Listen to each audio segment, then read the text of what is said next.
माझ्या नवऱ्याने मला खूप ओरडलं. हाय, हॅलो. ॲक्चुअली काय झालं, सकाळी मी सगळं आवरले, स्वयंपाक वगैरे करून घेतला. कारण काय झालंय, अथर्वचं ना इंटर्नशिप चालू झालेलं आहे. इथे ना मी व्हिडिओ करत होते त्याचा. त्याला असं वाटत होतं. पण ॲक्चुअली मला ना इथे जी मी सिटिंग अरेंजमेंट चेंज केली आहे ना, ती दाखवायची होती. पहिला सोफा कसा होता आणि आता कसा आहे, हे दाखवायचं होतं. तर तो मला ओरडायला लागला. मग म्हटलं असू देत, काय होत नाही त्याला एवढं. मग पोळ्या वगैरे सगळ्या आधीच करून घेतल्या होत्या. डबा वगैरे भरून घेतला त्यानंतर दोघांचा पण.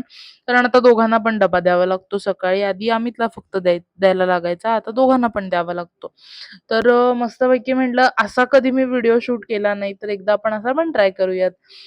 मग माझं डेली रुटीन जे काही होतं, घरातलं सगळं आवरून वगैरे घेतलं. ते दोघे निघून गेले आवरून. मग त्यानंतर खरं तर रात्री जेव्हा तो आला ना, इतका मोठा जोक झालाय, ते आता तुम्ही पुढे बघा.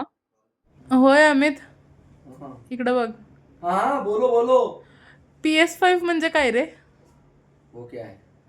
पी आपण लहानपणी माहितीये का, असं बंदूक मिळायची आणि हाँ टीव्हीवर एक कुत्रं हिंडायचं. हाँ, वो आणि काले काले रिमोट से हम खेलते थे यार। हा हा हा वही यार, कुत्ते को ठोकना है यार। ठुक। हा हा हाँ, वो गेम थोडक्यात पता है मुझे। थोडक्यात ते PS5 आहे. तुला पाहिजे ते क्या करना है उसका?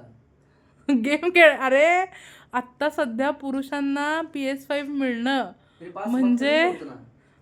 वक्त मेरा नाही. स्केड्यूल पूरा टाइट रहता है हो मेरा। हो हो त्या दिवशी मी खरंच कहीं खूप भी हसत ऐक्सीडेंट होते. हो म्हटलं जाए याला तो फिर घूमने PS5 जाते माहित हैं। नाहीये. हाँ, थँक्यू फॉर म्हणूनच तर वॉचिंग. बाय.